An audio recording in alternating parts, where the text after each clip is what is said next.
Okay, so let's add some extra percussion elements into this track. We need to add a clap layer because in progressive house, that is one of the main things you have to layer in with the kick to get that really hype sound when the drop happens, or when the chorus is at its peak.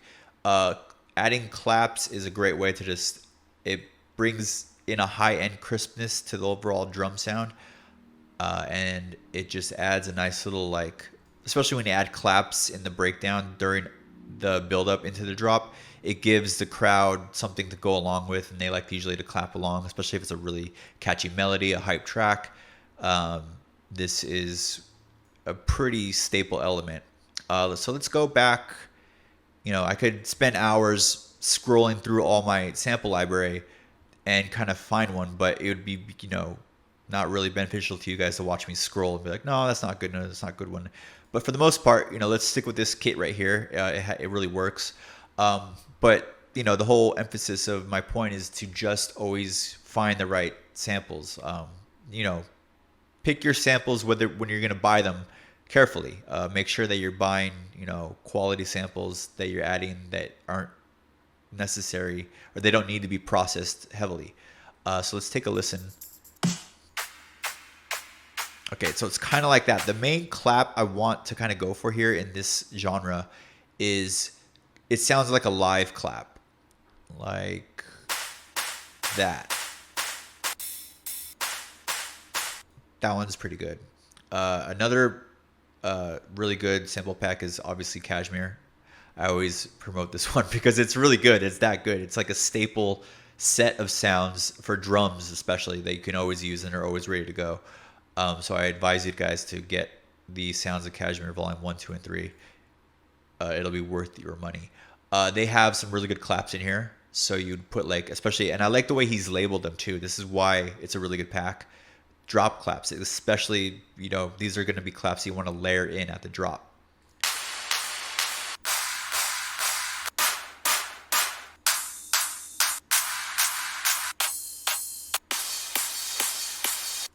So that's, a couple good sample packs you should go for as far as regarding claps. Let's go ahead and use this one though and throw it on channel 2. Now we are already gain staged. There's not a lot of low end in here already, but you know what, just in case.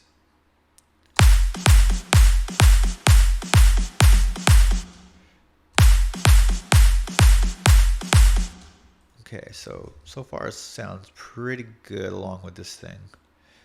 I assume this kit was meant to obviously all sound good together.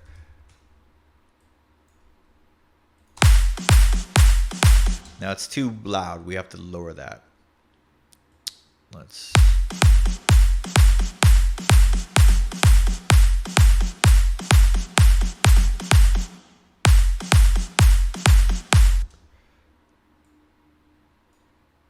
Let's make sure we always fade out the edges here because of what I was talking about earlier with the 0 point. Sometimes you'll get that little clip or click when it's just like a tiny, tiny little portion of the audio playing. Okay.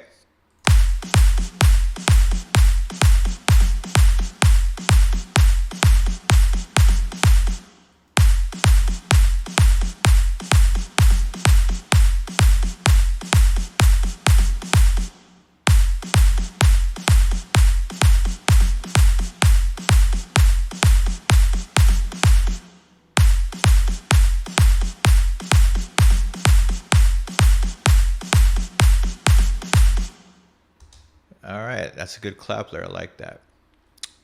Now, next we're going to add some percussion. Let's do some toms. Let's see how the tom... Okay, so the tom is a one-shot, so we can come up with our own groove and rhythm here, which is always a fun and educational way to show you guys how to make a nice groove with the toms. It's going to be obviously the similar thing what we're doing with the snares, but we could try to do like a counter rhythm so it kind of plays off each other, or it plays off the snare rhythm here. So let's go ahead and create a new MIDI track. We don't need you.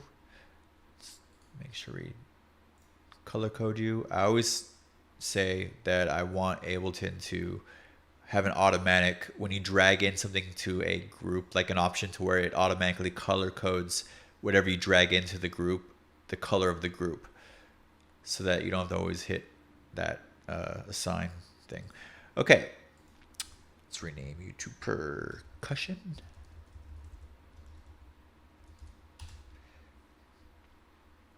And let's add in an instance of simpler.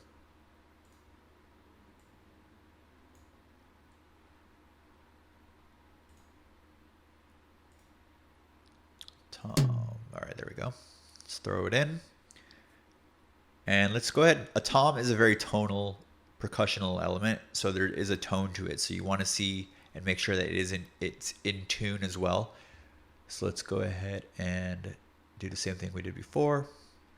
Grab utility, spectrum, and let's throw it on here.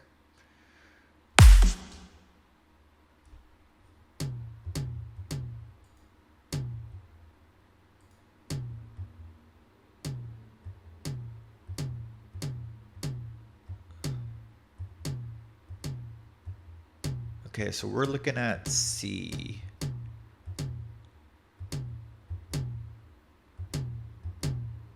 So, yeah, that's a pretty good spot for it. Okay, so if we're looking at C, I'm going to want to go up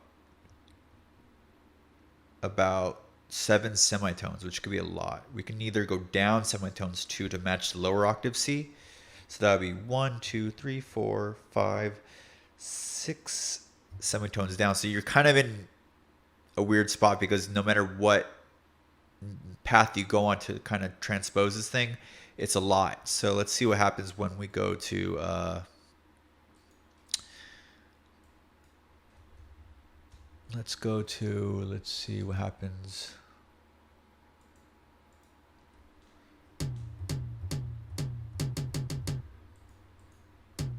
One shot.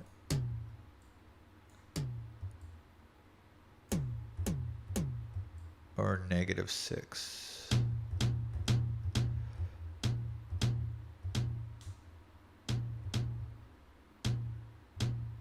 Okay, it should be -7.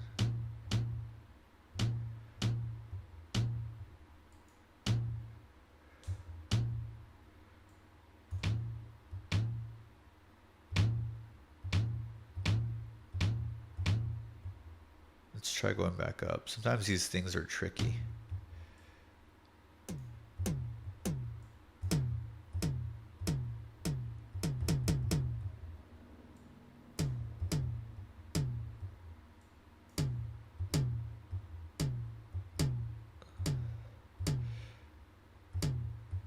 Yeah, I'm not liking the... Okay, so this tom is a little tricky.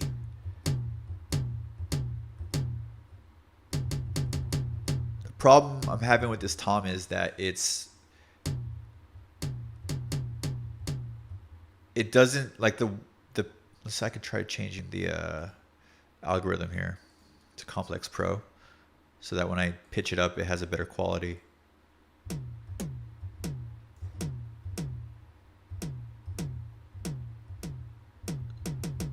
It's like A1.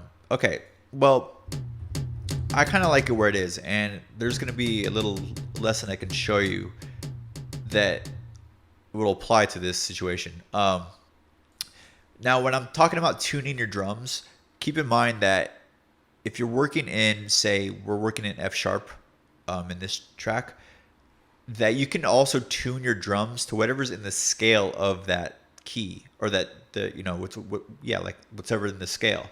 So I can tune it as long as, like, I think it's currently at C. Let's try it again.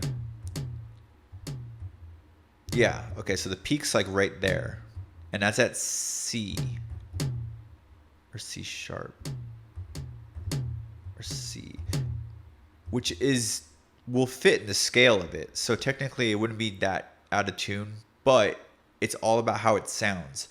It could be just not sitting well, even though it is in a scale of F sharp. So let's go ahead and kind of see how it works without tuning it. And if it fits, we're not going to make it prominent in the mix as well. So it's gonna be sitting back in the mix. So it's not really necessary to do a lot of work on it. Just